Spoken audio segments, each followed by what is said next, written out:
한국군은 고슴도치 전략을 취하고 있기로 유명합니다.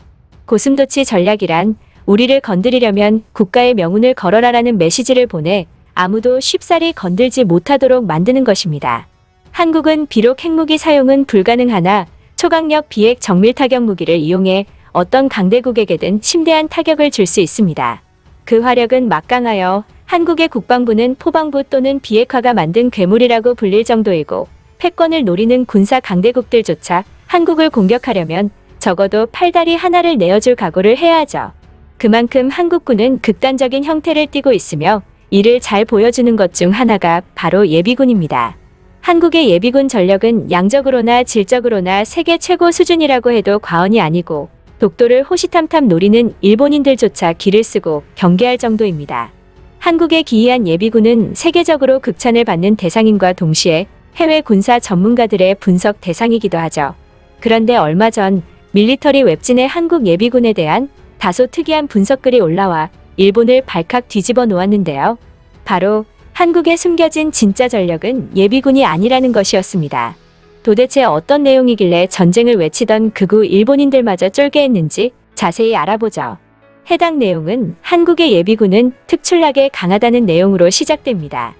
어느 정도냐 하면 한국 예비군들은 현역 생활을 통해 자신들의 주특기 임무를 수행할 수 있는 능력이 출중하고, 심지어 전차를 포함한 국군의 모든 전력을 실용적으로 운용할 수 있는 능력을 가지고 있다는 것입니다. 필자는 이를 두고 미쳤다라는 수식어를 붙였는데요. 왜냐하면 단순히 소총만 들고 싸울 수 있는 게 아니라 국가 군대의 다양한 전력을 이용하여 싸울 수 있다는 것은 정말로 막강한 것이기 때문이라는 겁니다. 한국인들은 군대에서 배운 전투 본능을 몸이 기억하고 있기에 가능한 일인 것이죠. 그런데 필자는 아무리 2년여의 시간 동안 의무 복무를 한다고 하더라도 몸이 기억한다는 것은 결코 쉬운 일이 아닐 텐데 어떻게 한국인들은 쉽게 해낼까라는 의문을 가졌었다고 하는데요. 한국에 대해 연구하고 끊임없이 고민해 본 결과 한국인들이 다른 이유는 특별한 안보 의식을 갖고 있기 때문이라고 설명했습니다. 한국이라는 나라는 실체의 적성국인 북한이라는 존재와 지속적으로 마찰을 빚고 있는 일본과 중국이라는 가상의 적을 근처에 두고 있어 안보에 엄격한데, 이러한 기조에 따라 한국인들도 엄격한 국가 안보 의식을 가지게 되었다는 거죠. 그러면서 필자는 한국의 예비군보다 더 놀라운 것은 바로 한국의 민방위라고 말했습니다. 다른 나라에도 민방위와 비슷한 개념의 시스템이 존재하기에 뭐가 놀랍냐는 의문이 따를 수도 있지만, 그는 한국의 예비군이 특출나듯 한국의 민방위도 다른 국가들과 궤를 달리한다고 평가했습니다. 그 이유는 통상적으로 민방위란 적국의 침략이나 천재지변 등으로 인명과 재산에 입을 피해를 최소한으로 방지하고자 민간인들에 의해서 실시되는 비군사적 국토방위를 말하는데, 사실상 이 역할을 진짜로 수행할 수 있는 민방위는 한국이 유일하기 때문이라는 것입니다. 한국인들의 전투력과 특유의 끈끈한 민족성, 그리고 국가를 수호하고자 하는 열망이라면 어떠한 어려움도 이겨낼 수 있다는 것이죠. 필자는 그 대표적인 사례로 지금도 전설적으로 기억되는 루프탑 코리안을 언급했는데요. 루프탑 코리안은 미국 캘리포니아주 로스앤젤레스에서 1992년 4월 29일부터 5월 4일에 걸쳐 발생했던 LA 폭동 당시 대부분의 시민들이 패닉에 빠져 있는 가운데 세탁소와 편의점을 운영하고 있던 한국인들이 광폭한 폭도들로부터 코리아타운을 사수해낸 데서 유래한 유행어입니다. 이 사건을 들여다보면 한국인들이 얼마나 타고난 전투 본능과 차별화된 정신력을 가지고 있는지 잘 알 수 있죠. 당시 폭동이 일어난 장소에 현지 경찰차가 4대나 있었는데 총소리가 나자마자 죄다 도망가 버렸고, 재산을 지키기 위해서는 한국인들이 직접 나설 수밖에 없었습니다. 상황은 공포 그 자체였지만 한국인들은 힘을 모아 우리 스스로 지켜야 한다는 정신력으로 무장했고, 찰나의 짧은 시간에 지휘 체계를 만들고 작전을 펼치는 놀라운 대처 능력을 보여줬습니다. 이어 자경단을 조직한 한국인들은 총기와 탄약을 들고 지붕 위로 올라가서 폭도들과 공성전을 벌였고, 결국 겁에 질린 적들을 달아나게 하는데 성공했죠.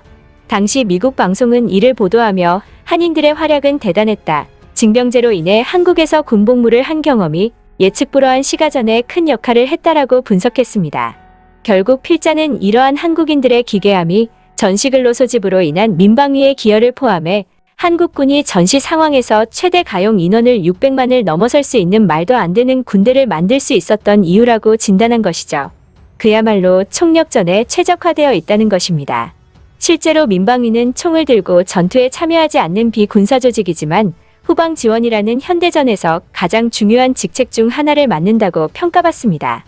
민방위가 후방에서 지원하면서 군인들이 움직이고 전투를 치르니 민방위도 간접적으로 전투에 참여하게 되는 것입니다. 한편 한국인에 대한 해외 전문가의 분석글은 한국인은 국민 전부가 나라를 지킨다라는 제목으로 일본 커뮤니티에서도 화제가 되어 많은 일본인들이 댓글을 남겼는데요. 일본인들은 어떤 반응을 보였는지 알아보겠습니다. 한국인들의 전투력이 특별한 이유는 하나다. 누구나 군대를 가서 그런 거지. 한국은 북한과 아직 전쟁을 끝내지 못했으니까 한국 남성들은 군대를 갈 수밖에 없는 거다. 만약 일본인들도 자위대에 의무적으로 복무하게 된다면 한국인 수준의 전투력을 가질 수 있을 거라고 생각한다. 일본은 한국인들의 전투 능력에 대한 경계를 절대 멈춰서는 안 된다. 타고난 전투 능력으로는 한국인들을 따라갈 수 없는 게 사실이다. 본문에 나와 있는 LA에서의 한국인들의 활약은 당시 미국의 군 수뇌부들도 놀라게 했다.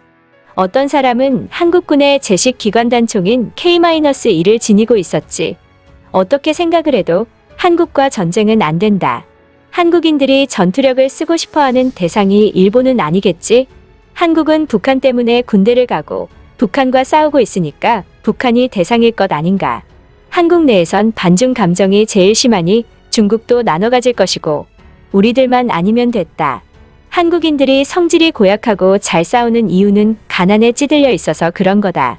생각해봐라. 한국인으로 태어나면 평생을 가난과 고통, 그리고 치열한 경쟁 속에서 살아가야 한다. 한국인들은 분노를 풀 대상이 필요하기에 어떻게든 전투 능력이 상승할 수밖에 없는 거다. 한국인은 똑똑하고 싸움도 잘하고 단합력도 좋은 DNA를 가지고 있으면서 어떻게 과거에 일본보다 약했던 거지? 결국 저글은 한국인이 쓴 글이거나 한국의 국책 사업에 불과하다. 전부 헛소리뿐이라는 거지. 한국인들은 전쟁이 일어나면 총알처럼 빠른 속도로 도망갈 것이다. 일본인도 위기 상황에서 한국인처럼 할 수 있을까? 한국인들은 전투만 잘하는 게 아니라 단합력마저 좋아 보인다. 과거에 한국인들이 대통령을 몰아내기 위해 열었던 집회는 세계에서 화제가 되기도 했지. 왜 우월한 일본인이 아니라 열등한 한국인들이 자꾸 세상을 놀라게 하는 것인가? 한국 형님들의 기세가 이 정도였다니 놀랍다. 일본 땅 전체가 한국 형님들의 손에 들어가기 전에 다케시마 따위 줘버리는 게 낫지 않을까. 전쟁이 일어나도 나는 싸우지 않을 테니 아무튼 상관은 없지만 말이야. 끝까지 시청해주셔서 감사합니다. 다음에 다른 영상으로 찾아뵙겠습니다.